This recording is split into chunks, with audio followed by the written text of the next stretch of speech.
Halo, selamat datang. Di dunia kita yang sekarang ini serba terhubung, semuanya digerakkan oleh kode. Kadang kita jadi bertanya-tanya ya kan?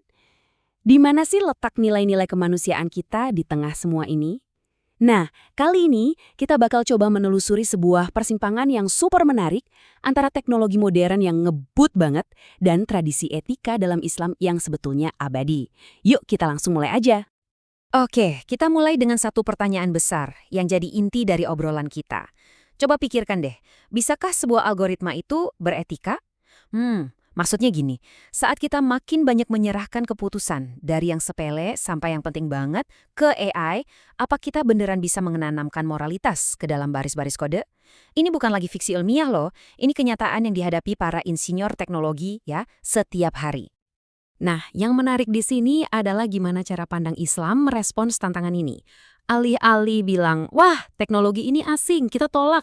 Pendekatannya justru sebaliknya, sangat proaktif. Jadi ini bukan soal menghentikan inovasi, sama sekali bukan.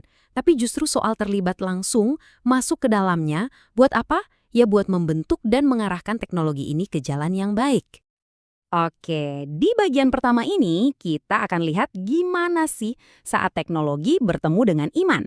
Kita akan coba gali gimana nilai-nilai yang sudah ada sejak lama itu bisa jadi semacam kompas di zaman digital sekarang.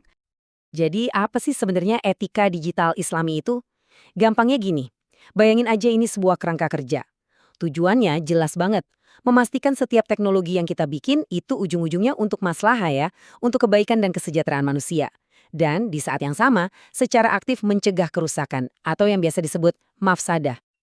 Biar lebih kebayang lagi ya, coba Anda bayangkan diri Anda sebagai seorang penjelajah di sebuah wilayah yang benar-benar baru, belum ada di peta. Anda pasti butuh kompas kan? Atau kalau Anda seorang arsitek yang mau bangun gedung, Anda pasti butuh cetak biru.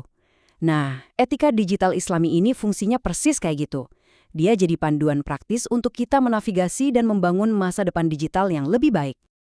Nah, sekarang kita masuk ke topik yang lagi panas-panasnya nih, dilema kecerdasan artificial atau AI.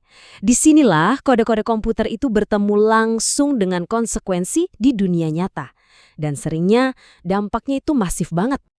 Pertanyaan ini, wah ini langsung menusuk ke jantung dilemanya. Coba bayangin seorang programmer lagi nulis kode, mungkin buat sistem pinjaman online atau sistem rekrutmen karyawan.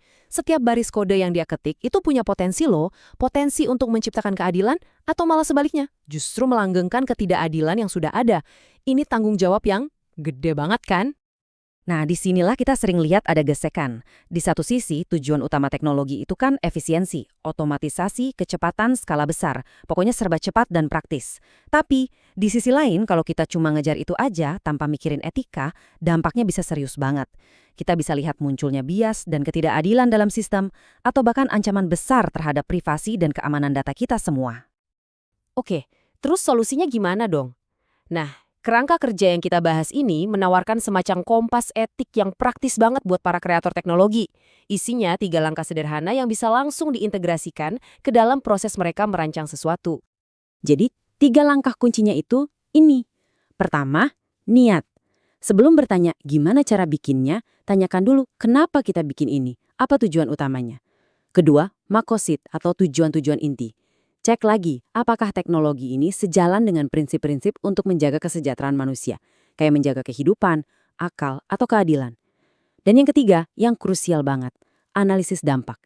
Coba pikirkan dalam-dalam, siapa sih yang bakal diuntungkan? Dan yang sama pentingnya, siapa yang mungkin dirugikan oleh teknologi ini? Kode yang kita tulis hari ini membangun dunia hari esok. Mari kita membangunnya dengan kebijaksanaan dan keadilan. Wah, ini benar-benar merangkum semuanya ya. Setiap baris kode itu ibarat satu batu bata. Dan batu bata itu kita pakai untuk membangun masyarakat masa depan. Ini pengingat yang kuat banget tentang betapa besarnya tanggung jawab di pundak para kreator teknologi. Oke, sekarang yuk kita perluas sedikit cara pandang kita.